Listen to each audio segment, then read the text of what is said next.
ও যে মানে না মানা, ও যে মানে না মানা, আখি ফিরাইলে বলে না না না, ও যে মানে না মানা।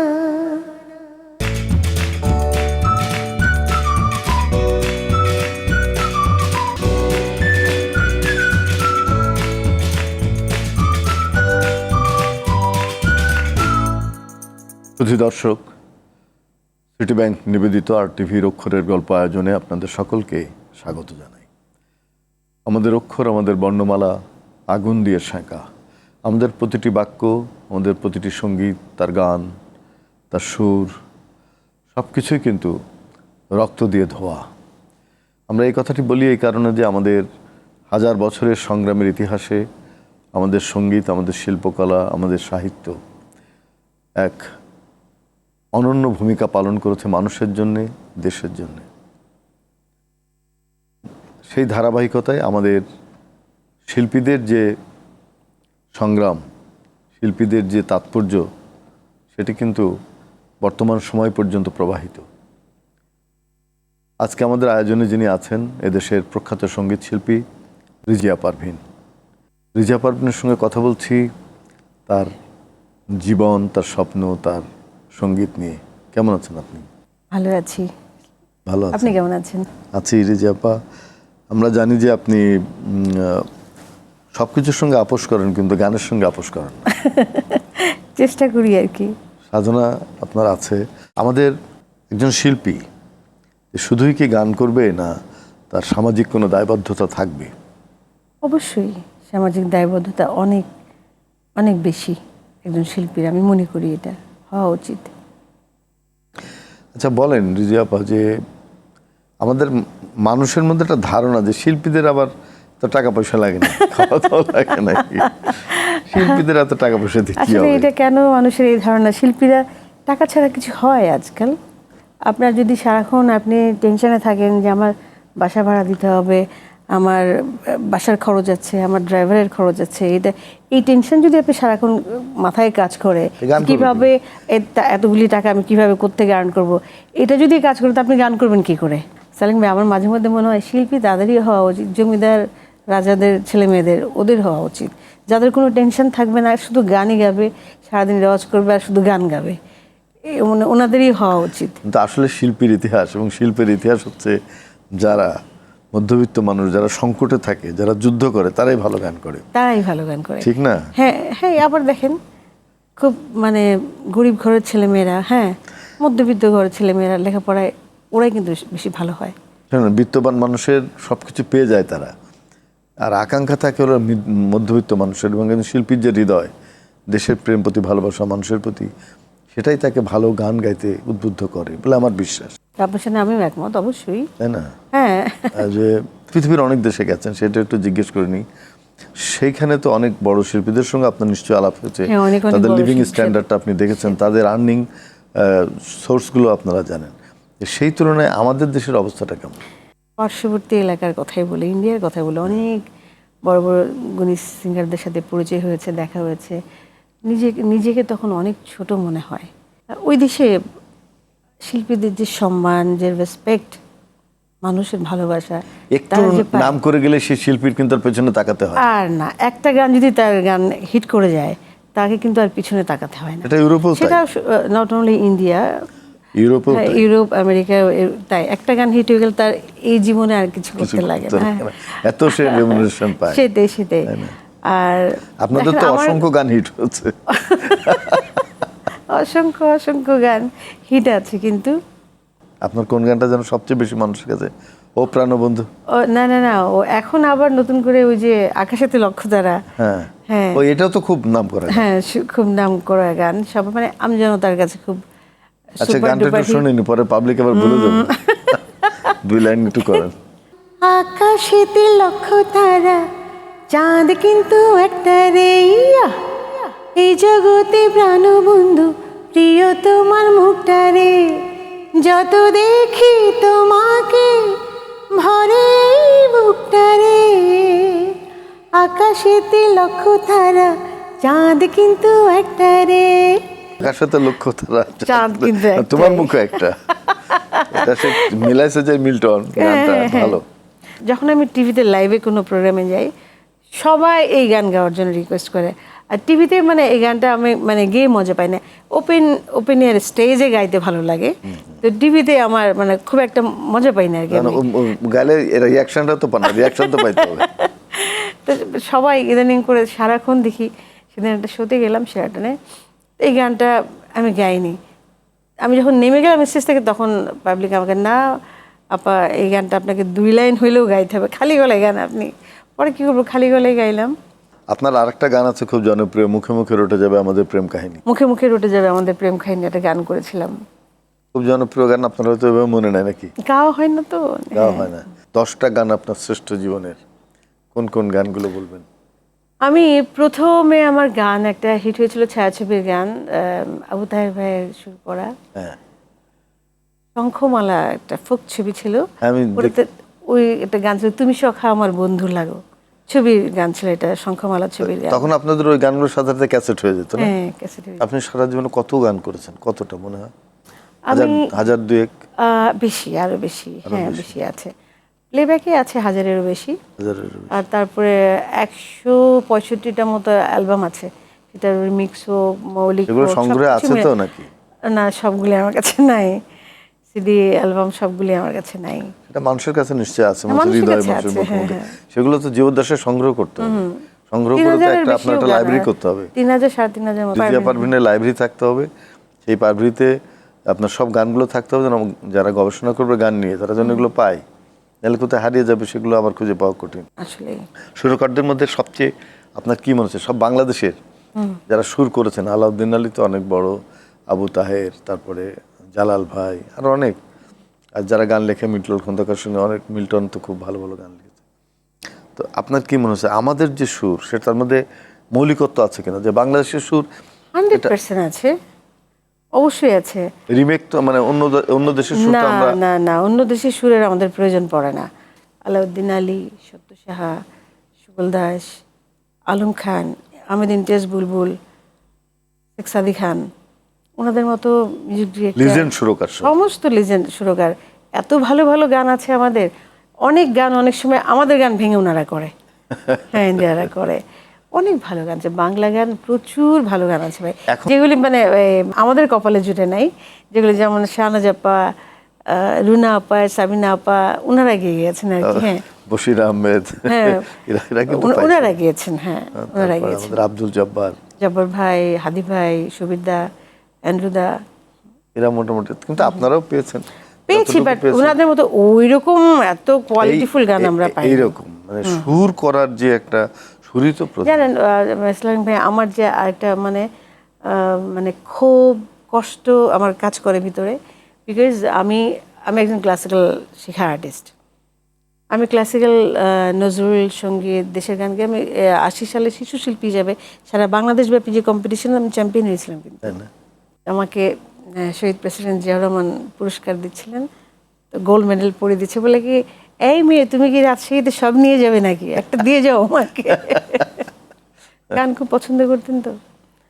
তো আমি মনে করি আমি একটা ভার্সাটাইল আর্টিস্ট, আমি সব ধরনের গান গাইতে পারি, সেটা ক্লাসিক্যাল হোক, মেলোডি গান হোক, সুরের গান হোক, সবই গাই আমি। হ্যাঁ, আমি সব গাইতে পারি। আমি একসময় নজরুল সঙ্গীত প্রচুর গেতাম ছোটবেলায়, তখন আমাকে কোনো লাইট গান গাইতে দেওয়া হতো না, ক্লাসিক্যাল আর নানান নজরুল গীতি, কঠিন কঠিন গান গেতাম। কোন বয়সে প্রথম টেলিভিশনে অ্যাপিয়ার করলেন? 80 সালে ওই যে শিশু একাডেমিতে যখন আমি হ্যাঁ পুরস্কার চ্যাম্পিয়ন হলাম, তখন আমি টেলিভিশনে জাতীয় পুরস্কার কোনটা কোনটা পেয়েছেন? ন্যাশনাল অ্যাওয়ার্ড, যখন চলচ্চিত্রে গান করে? চলচ্চিত্রে এখনো পাই নাই। চলচ্চিত্রে তো এত ভালো ভালো একটা গান, শিল্পীর জীবন থেকে 16-17 বছর চলে গেলে থাকে কি, কিছু তো থাকে না। তো আজকাল যেসব মানে জিয়া রহমান গানে আপনাকে পছন্দ করতেন, এটাই অপরাধ ছিল কিনা? আমি জাতীয়তাবাদী দল করি, ছোটবেলা থেকে আমার একটা ভালো লাগা। আমি ওইভাবে তো আর রাজনীতি করি নাই ছাত্র জীবন থেকে, বাট প্রতিটা প্রোগ্রামে, তখন আমি ছোট যখন স্কুলে পড়ি, মিনু ভাই আমাকে সব জায়গায় নিয়ে যেতেন, প্রতিটা প্রোগ্রামে আমাকে গান গাওয়াতেন। তারপরে আমি জিয়াউর রহমান সাহেবকে এত কাছ থেকে দেখেছি, পাশে বসে গান শুনিয়েছি। ওই যে ভালো লাগা, ওই ওই ভালো লাগা থেকে আমার কিন্তু জাতীয়তাবাদ প্রত্যেকটা দলের মানুষের প্রতি তো একটা সম্মান। হ্যাঁ, ইয়ে থাকে। আপনার নজরুল সঙ্গীত একটা শুনবো, আমি একটু বিরতি থেকে ফিরে আসি। প্রিয় দর্শক, আপনারা দেখছেন সিটি ব্যাংক নিবেদিত RTVর অক্ষরের গল্প। আমাদের সঙ্গে আছেন দেশের প্রখ্যাত সঙ্গীত শিল্পী রিজিয়া পারভীন। ফিরে এসে তার অনেক কথা শুনবো। এখন যাব বিরতিতে।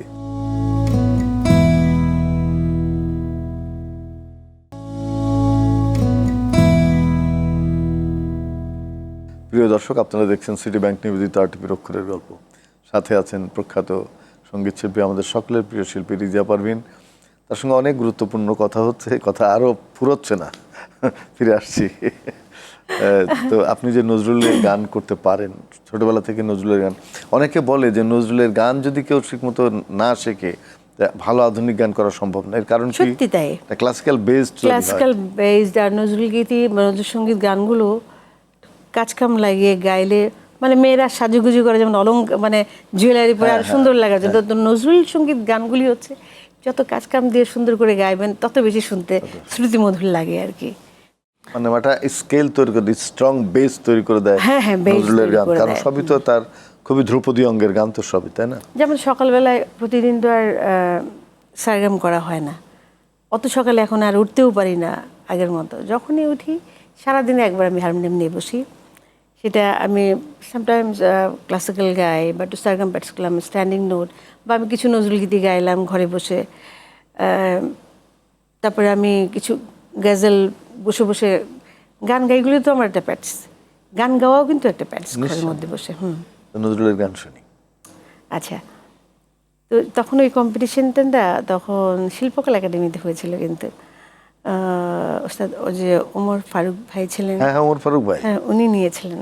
ক্লাসিক্যাল উস্তাদ। হ্যাঁ, কয়েকটা নজরুল গীতি শুনেছিলেন অল্প অল্প করে, আমি একটু শোনাচ্ছি। পর পর চয়ে তালি সাজে,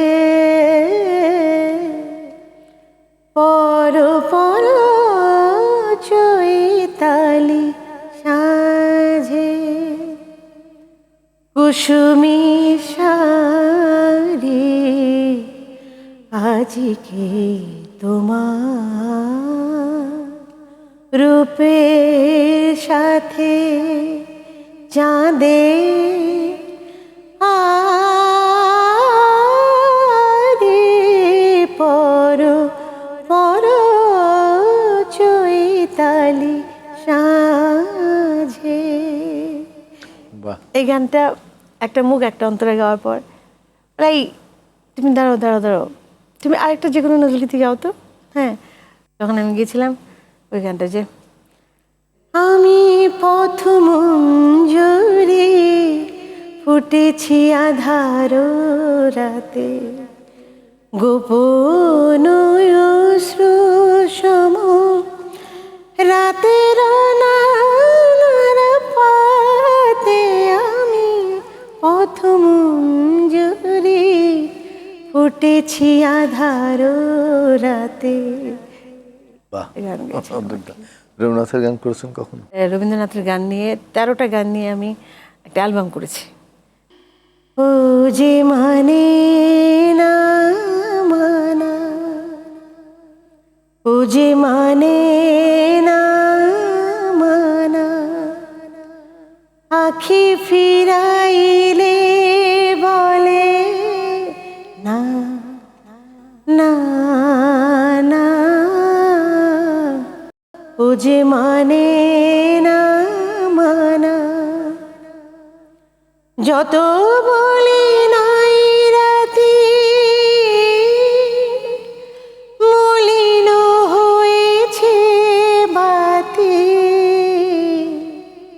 যত বলি নাই রাতি মলিন হয়েছে বাতি, মুখ পানে চেয়ে বলে না না না, ও যে মানে না মানা, ও যে মানে না মানা। বাহ, আসলে যে রাধে সে চুলো বাঁধে, সেই সবকিছুই সে পারে। যে গাইতে পারে সব তার সব সব গানই ধরনেরই তার গান। পক্ষে গাওয়া সম্ভব, এবং এটাই আমরা মনে করি যে সেলিম ভাই, একজন আমার বড় শিল্পী। কিন্তু রবীন্দ্রসঙ্গীত গাওয়ার ব্যাপারে মানে আমি খুব এনকারেজ হয়েছি যে আশা ভোসলের গান শোনার পরে। জানা আশা জিত রবীন্দ্রসঙ্গীত গিয়েছেন, নজরুল গীতি গিয়েছেন, হ্যাঁ, তারপর থেকে কিন্তু এর মানে আর এখন যত বয়স বেশি বাড়ছে তত বেশি রবীন্দ্রসঙ্গীত ভালো লাগে। এত প্রেমের গান আর দুনিয়াতে হয় না। আপনার প্রিয় শিল্পীকে? যেমন আমি ছোটবেলা থেকে গান শুনেছি, আমার বাবার খুব পছন্দের শিল্পী লতা মঙ্গেশকর, আশা ভোসলে, মান্না দে, ওনাদের গান শুনতাম এবং গাইতাম ছোটবেলা থেকে। আর শাহনাজ আপা, রুনা আপা, সাবিনা আপার গান আমার তো, আমি এই তিনজনের গান প্রচুর গাই, আমার এত ভালো লাগে। আর যারা এখন যারা গান করছে, যারা নতুন, যারা ভালো গান করে, গান ভালো হলে আমার শুনতে ভালো লাগে, আমি শুনি। আপনার বাবা মা বেঁচে আছেন? বাবা মা বেঁচে নেই, বাবা মারা গেছেন 85-এ, তখন আমি ইন্টারমিডিয়েট পড়ি, ফার্স্ট ইয়ারে। আপনার গান খুব পছন্দ করতো আপনার বাবা? আমার বাবার জন্যই কিন্তু আজকে যে আমি আপনাদের সামনে রিজার্ভ পাবেন, আমার বাবার জন্যই। আল্লাহ তাল্লার পরে আমার বাবা। আমার বাবা কোনো বাবা মেয়ের গান শেখার পিছনে এরকম করতে পারে আমি দেখি নাই। কি করতো? রাত সে সবাই জানে এটা। মানে বাবা আমার গানের ওস্তাদ ছিলেন 5 জন। আমি একটু তালে কাছে ছিলাম, যাতে তালে পাকা হয়ে তবলার জন্য একজন টিচার রেখে দিয়েছে, এসে আমাকে তবলার তাল শেখায়।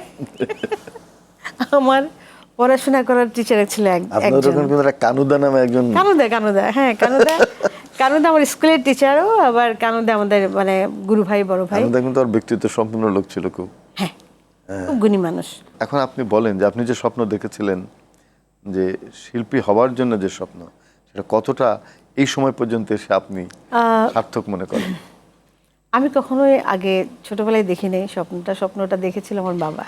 বাবার ভালো লাগাটাই পরে আমি একটু বড় হয়ে যখন দেখি যে না, আমি ক্লাস 9-10-এ পড়ি, যেখানে গান করি সবাই খুব অ্যাপ্রিসিয়েট করে, খুব হাতে তালি দেয়, খুব ভালো বলে, তখন থেকে আমার ভিতরে একটু ভালো লাগা কাজ করছে যে না, একটু শিখতে হবে সিরিয়াসলি। আর যতটুকু এর আগে শিখেছি, এই জাতীয় পুরস্কার বলেন আর যাই বলেন, বাবার জন্য, বাবার জোরে।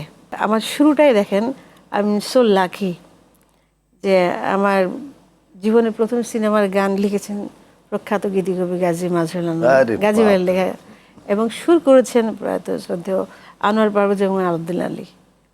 হ্যাঁ, তার 2-3 জনের গান ছিল আর কি।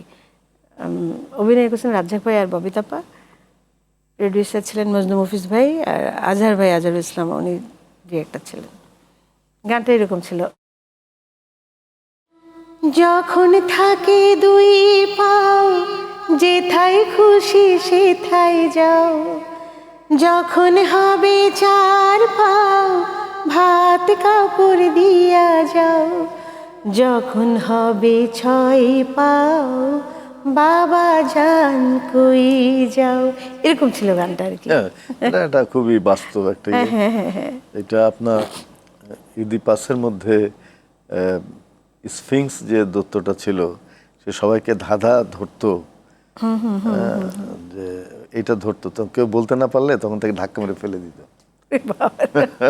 সো এইটা দিয়ে শুরু, এইটুকু খালি বাবা দেখে গিয়েছিলেন। বাবা নিয়ে এসেছিলেন আমাকে ঢাকায় গান গাওয়াতে, এই ছায়াছবিতে। রাজশাহীতে গিয়ে মানে গান বাজনার এমন কোনো মানুষ নাই যে তাকে খাওয়ায় নেই। আমার মেয়ে সিনেমায় গান গেয়েছে। এই যে বাবাদের ভালোবাসা, বাবা, হ্যাঁ হ্যাঁ। বাবারা কিন্তু। আর কেউ যদি খালি স্টাইলিং ভাই এসে বলতো, আমার বাবাকে সবাই নানা ডাকতো আর কি। কিশোর দ্বারাও, কিশোরদের সাথে খুব আন্তরিকতা ছিল, নানা ডাকতো, কানু দাও নানা ডাকতো। না না, তোর রাশি থেকে মেয়েকে বিটি বিটি বলে না, না না তোর বিটি আজকে যা ভালো গান গেয়েছে, একদম লতাজির মতো গান গেয়েছে। আর ওকে না খাইয়ে ছাড়বে না, ও যা চাইবে সব দিবে তখন।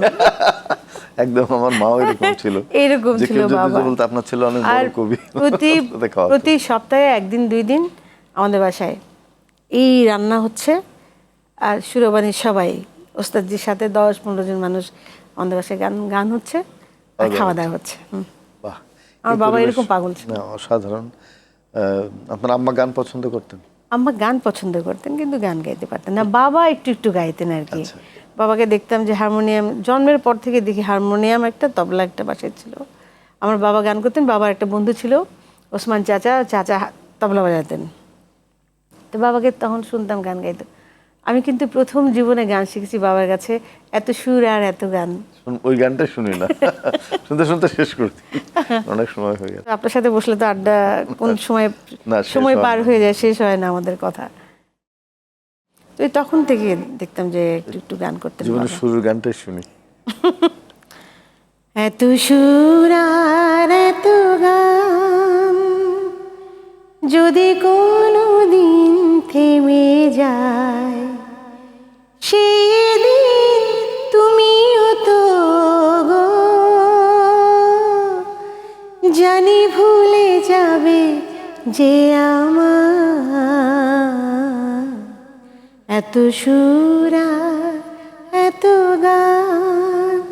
বাহ, বাবা গাইতেন।